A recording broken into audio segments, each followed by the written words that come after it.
All praises to Yahweh Ba'ashem Yahweh Shai Ba'ashem Chakwadash. Double honors to the apostles and elders of Great Millstone. Shalom salutations to the hopeful elect that's fighting a good fight of faith and truth and sincerity and wholeheartedly. Shalom to the Akwa, which is the women believers. Shalom unto you. All praises, honor, and glory to Yahweh Ba'ashem Yahweh Shai. And matter of fact, just gonna jump straight to it.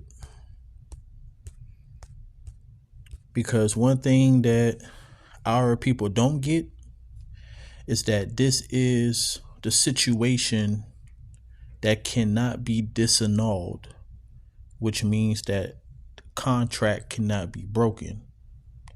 The condition of the battle, which our people don't understand. So, some of our people sold their soul just for they could have some crumbs. That's why when you go into the Lazarus and the rich man parable, Lazarus is representing Israelites and the rich man is representing the Edomites who run this world. So, some of our people will sell their soul. They'll do anything for $1 and to get out of that condition. But the point is, at the end, the day of judgment, because there is a day of judgment, you can have all the materialistic things and, do things that you want to do, but you have to pay for it. But I want to get into, the truth. You know what I'm saying? Like, this is what life is. I always say within the Lord's movie, there's two worlds. You got the believing world, which consists of, us, following the word, looking out for the prophecies, and then you have, and us walking to the best of our ability, in the commandments of the Lord. And then you have the other world, which is just doing whatever your heart desire. The people who live like that, they're just really living life going through the motions. So they don't understand that when you came over here in captivity, that it wasn't meant for you to live the American dream. The American dream was never for you. Yes, the wicked gave you a way to fulfill the American dream, but that way makes you go against Yahweh Ba'ashem Yahweh Shai. But anyways, let's get to it. If this city now were given unto a man for a inheritance, if he shall never pass the danger set before it, how shall he receive his inheritance? So when you go up, starting from verse 1, basically the angel is telling our forefather Ezra about the condition of the battle, the path that you have to go through to get to the kingdom. All right. So, and I talk about Ezra. And I said, it is so, Lord. Then said he unto me, even so also is Israel's portion. So going through the straight gate is the only way. There's only one way that leads to the kingdom of heaven on the first go around. A saying in the world, scot-free. Because, yeah, you're an Israelite. You're going to get destroyed on this side. Like I was telling the brothers on Sunday, this is the main reason why I don't want to be destroyed on this side. Because all right, so basically I was like this to the brothers. I was like, the Lord literally rejected me. He destroyed me. All right. Yeah, I'm an Israelite. I'm going to come back through the elect. But just being rejected from my maker, I don't want that, So you have Israelites that's, just living life, doing what they want to do, and not even mindful of their creator. Don't care about what he wants from you, and you're going to get destroyed by that. So I don't want to be a part of that multitude. So it said, because for their sakes I made the world, and when Adam transgressed my statutes, then was decreed that now is done. So the reason that we had to go through slavery and we still at the bottom, we still oppressed, and all these nations can come over to an empire that we built, talking about America, and prosper. They don't have to go through the what you call it. Damn's the word I'm looking for. I hate when a simple word. Damn, I can't find the word, so I'm gonna keep going. I want to, anyway. So anyway, they don't have to go through what we go through. Discrimination. There we go. They don't have to. They don't have to go through discrimination. Now, at the end of the day, Esau is the devil, and he discriminated against everybody, but he don't discriminate the way that he discriminated against us. Because when you read Psalms 83, all these nations come together to make sure that the name of Israel be no more in remembrance. And when you go into that word name in the Hebrew is Shem, and it represents your reputation, fame, and glory. So they don't want us back in our glory. So they do whatever it takes to keep us down, and it was a movie scene. I can't remember the movie, but I remember they were sitting at a table, whole bunch of Edomites, and they was talking about how, they like to get the smart Jake, the talented Jake, and like bring them to their side, because if you leave them in the hood, they can possibly cause an uprising against us. So, they take certain Jakes and make them their teammate, and that's who we call Uncle Toms and Coons and things like that. So, but yeah, so they sell their soul to get a little bit of crumbs.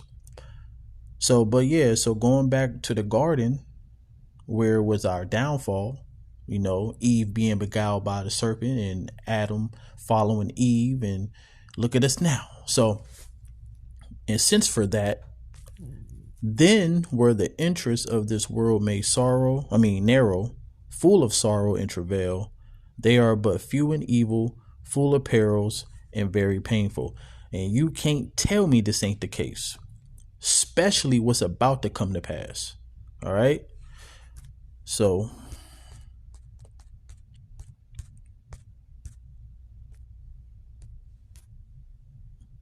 what the freak? What the hell happened? Whatever.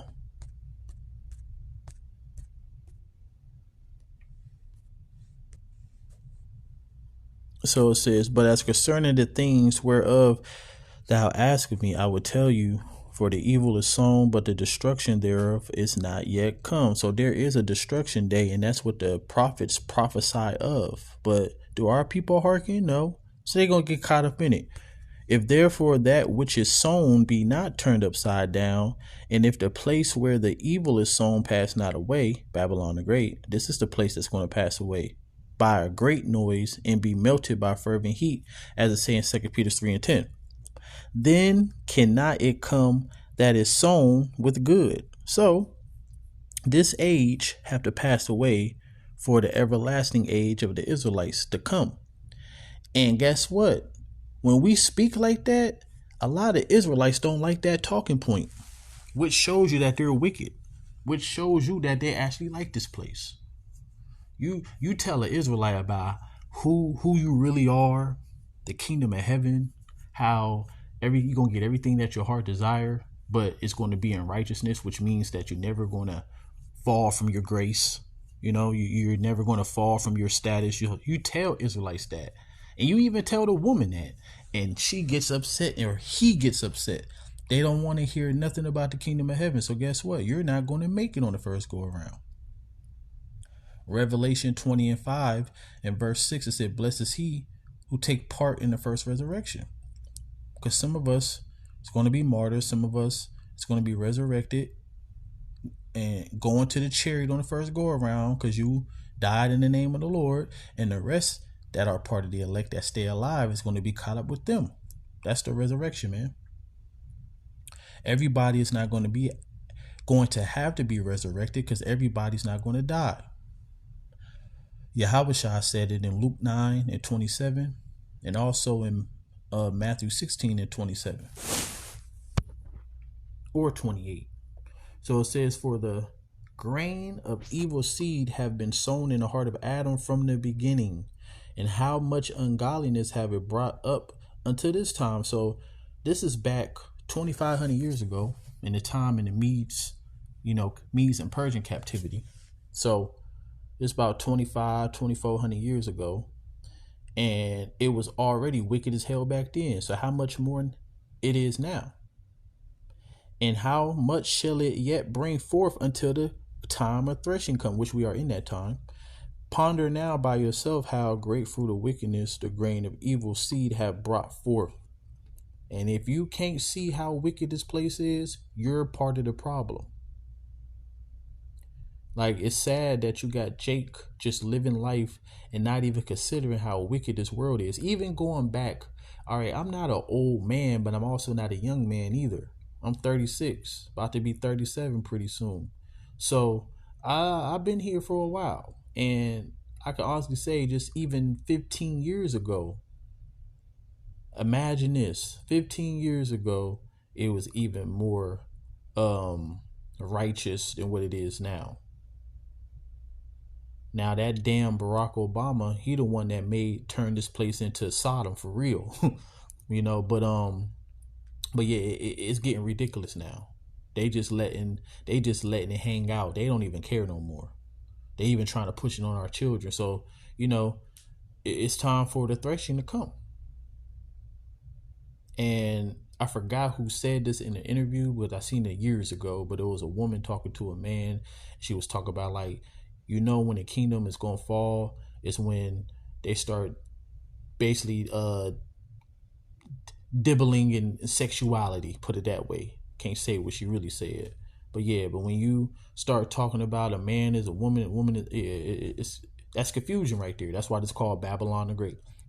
So it says, and when the ears shall be cut down, which are without number, how great a floor shall they feel? So that's what's coming to the earth. And then you got these Christians. This is the perfect scripture for y'all Christians out there. Woe unto you that desire the day of Yahweh. To what end is it for you? The day of Yahweh is darkness and not light. So this is approaching the day of the Lord. There is a day. The day of the Lord is a day of judgment. And which standing you are in? If a man did flee from a lion and a bear met him, or went into the house and leaned his hand on the wall and a serpent bit him. So there's no escape. Those who are, to captivity, which is these FEMA camps, those are who going to get killed by the sword for the sword. Those who are going to die in the famine. Those who are going to die by the teeth of wild beasts. Those who are going to die by pestilence, just diseases. Like, whatever the Lord got in store for you, you're not going to be able to escape. Shall not the day of Yahweh be darkness and not light, even very dark and no brightness in it? So it's going to be really bad out here. And Yahweh Shai said this himself. No, what is that?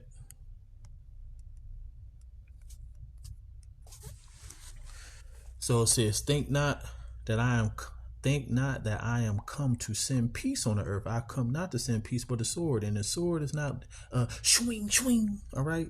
Whatever is going to cause damage. It could be a disease. It could literally be it could be a sword. It could be a machete. It could be a gun. It could be a hammer. All right. Whatever your judgment going to be. Remember, there are spirits created for vengeance. So everybody have a spirit in them. If you are a living creature, you have a spirit inside you, and the Lord controls those spirits, and he could put a spirit on you to fulfill what he wants you to do to another person. So it's a fearful thing to fall into the hands of the living power. So for I am come to set a man at variance, which means against, all right, in opposition against his father, and the daughter against her mother, and the daughter-in-law against her mother-in-law, which is the Lord separating the sheep from the goats.